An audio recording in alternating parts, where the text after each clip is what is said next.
ဒီနေ့ငင်းခုန်ရန်ဖြစ်ကြပါမယ်สิ่งที่เขาพูดไม่เป็นความจริงครับเขาโกหกครับสิ่งဆိုတာကအဖြစ်ပြက်ပြောတဲ့အကြောင်းအရာအဲ့ဒီအနောက်မှာที่ဆိုတာကဆက်ပြီးတော့ရှင်းပြဖို့ခံလိုက်တဲ့စကားလုံးสิ่งที่เขาพูดเขาဆိုတာ သူพูดဆိုတာကပြောတာသူပြောတဲ့အချက်တွေကဒီလိုပြောတာပါပြောင်းပြန်ဝတ်ကြစီရမှန်သိပြီးသားနေကြမှာပါสิ่งที่เขาพูดသူပြောတဲ့ချက်တွေကไม่เป็นความจริงไม่เป็นဆိုတာကဟုတ်မနေဘူးเป็นဆိုတာကဖြစ်တာဟုတ်တာไม่เป็นဟုတ်မနေဘူးความจริงความจริงအမှန်တရားတွေဟုတ်မနေဘူးတကယ်မဟုတ်ပါဘူးสิ่งที่เขาพูดไม่เป็นความจริงเขาသူโกหกครับသူလိမ့်နေတာပါခင်ဗျာလုပ်ငန်းခွင်ထဲမှာကိုယ့်ကိုဂုံးချောတဲ့လူတစ်ယောက်အတွက်ပြန်ရှင်းပြတဲ့စကားတွေပါတလုံးချင်းကျွန်တော်ရှင်းပြတဲ့အစိတ်ပိုင်းတစ်ခုချင်းစီကိုအချိန်များစွာနားထောင်ပြီးတော့အခြားအကြောင်းအရာတူစကားလုံးတွေနဲ့အစားထိုးပြောလေ့ကြည့်ရပါမယ်သူပြောနေတာတွေကမမှန်ပါဘူးရှက်မမှန်ပါဘူးခင်ဗျာလိမ့်နေတာပါเขาโกหกครับเขาเป็นคนนิสัยไม่ดีเขาเป็นคนนิสัยไม่ดี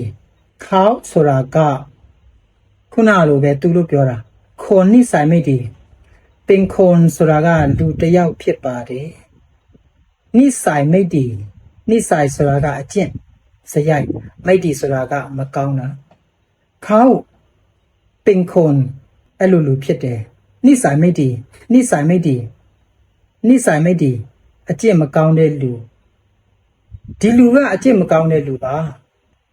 เขาชอบพูดดูถูกผมเขาดูชอบพูดဆိုတာကိုမှားရပါမယ်เขาดูชอบကြိုက်တယ်พูดဆိုတာကပြောတယ်พูดပြောတယ်พูดကြလို့သုံးလုံးကြပါတယ်စကားလုံးတွဲတွေပါဗမာမှာပြောတာနဲ့ဆိုတာနဲ့တွဲထားသလိုထိုင်းမှာလည်းဖုနဲ့ကြာနဲ့ကိုတွဲပြီးပြောတတ်ပါတယ်ပြောဆိုလို့ကျွန်တော်ဘာသာပြန်ပါပြီเขาชอบကြိုက်တယ်ဖုကြာပြောဆိုတာကိုကြိုက်တယ်ดูถูกผมမလေးမစားအထင်သေးပြောဆိုတတ်တာကိုကြိုက်တယ်လူပါเขาชอบพูดจาดูถูกผมစကလုံးတွေကိုပြန်ပိုင်းကြည့်ပါကျွန်တော်ရှင်းပြတာကိုပြန်နားထောင်ကြည့်ပါဆက်ကြည့်ပါဒီလူကအကျင့်မကောင်းတဲ့လူပါကျွန်တော်ကိုမလေးမစားပြောရတာကြိုက်တယ်อย่าไปชื่อเขาหมดนะครับอย่าไปชื่อเขาหมดนะครับอย่าမလုပ်ပါနဲ့ဘာကိုတားဆီးတဲ့စကားပါဘာကိုတားဆီးတာလဲဆိုတာကတော့သူ့နောက်ကနေလာတဲ့စကားပုံမှုကြီးဘာသာပြန်ရမှာဖြစ်ပါတယ်ရှုပ်ထွေးပါတယ်ရပိုက်ချွပိုက်ချွ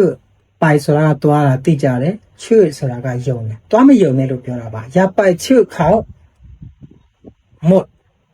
ကုန်တယ်လို့သိကြတယ်ဟုတ်လားအကုန်သူ့ကိုသွားမယုံလိုက်နဲ့နော်ရပိုက်ချွခေါမတ်นะครับရဆိုတာကမလုံးနဲ့လို့တားတာပိုက်ချွဆိုတာကသွားယုံတာခေါဆိုတာကသူမတ်ဆိုတာအကုန်လုံးသူပြောတာအကုန်လုံးသွားမယုံနဲ့နော်เขาชอบใส่ร้ายผมသူชอบဆိုတာကကြိုက်တာใส่ร้ายဆိုတာကအကျင့်အတရေဖြတ်တာใส่ร้ายအကျင့်ရုပ်တာเขาชอบကြိုက်တယ်ဒီလူကြိုက်တယ်ဘာကြိုက်တာလဲဆိုတော့အကျင့်ဖြတ်တာကိုကြိုက်တယ်ผมကျွန်တော်ပေါ့ဒီလူကျွန်တော်ကိုအတရေဖြတ်တာကြိုက်တယ်အတရေဖြတ်လေရှိတယ်ဒါကိုပြောတာပါ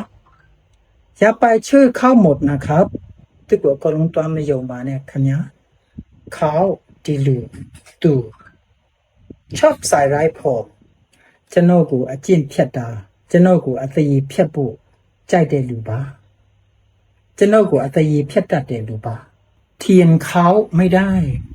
ကျွန်တော် TM ဆိုတာကငင်းခုန်တာအပြန်လန်ငင်းခုန်တာไม่ได้မရနိုင်ဘူးပါဘူးผมเทียนเขาไม่ได้သူ့ကိုကျွန်တော်ငင်းခုန်လို့မနိုင်ပါဘူးမရပါဘူးเพราะဘာဖြစ်လို့လဲဆိုတော့ผมยังพูดไทยไม่ได้แต่เราကတော့ရှင်းမယ်လို့ထင်ပါတယ်ကျွန်တော်ထိုင်းစကားမရသေးလို့ပါเพราะอะไรဘာကြောင့်လဲဘာအတွက်လဲผมพูดไทยไม่ได้พูดไทยไม่เก่งထိုင်းစကားပြောတတ်တာကိုพูดไทยได้ပြောမရရင်พูดไทยไม่ได้เก่งဆိုတာကကျွမ်းကျင်တာကျွမ်းတာပေါ့နော်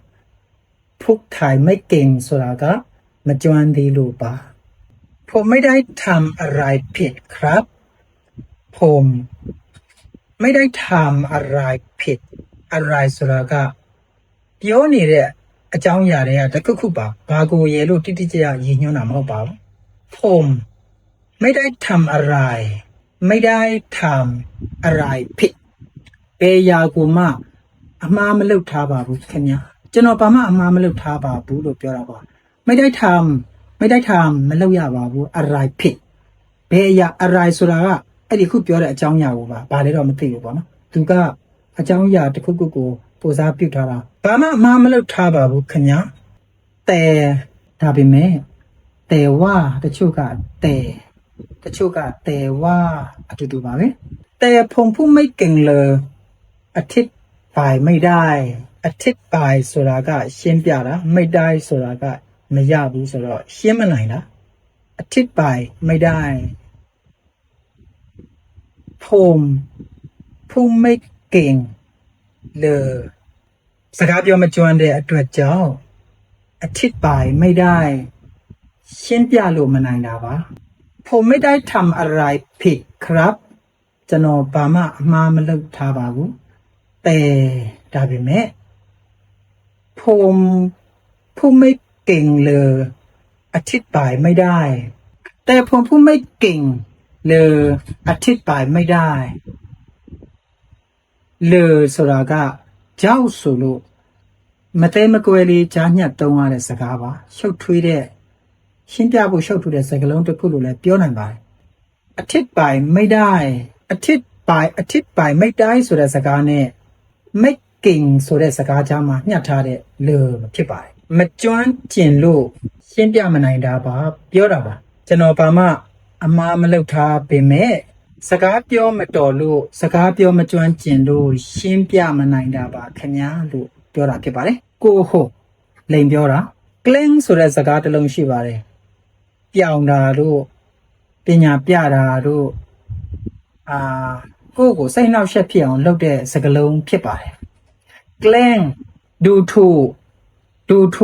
နှိပ်ချတာအထင်သေးတာမိမိပေါ်နှိပ်ချတာအထင်သေးတာဒူထုယာဒူထုผมนะ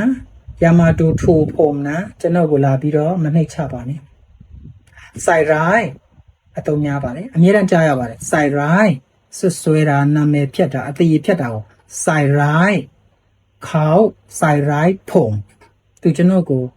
အသေးဖြတ်တာပါသူကျွန်တော်ကိုနာမည်ဖြတ်တာပါကျွန်တော်ကိုဆွဲတာပါကျွန်တော်ကိုဒုက္ခရောက်စေတာပါနိဆိုင်မိတ်ဒီเขาနိဆိုင်အကျင့်မိတ်ဒီမကောင်းဘူးဒီလူသူကအကျင့်မကောင်းပါဘူးโอเคပါမိတ်ဆွေကောင်းတွေနဲ့ဆုံကြပါစေ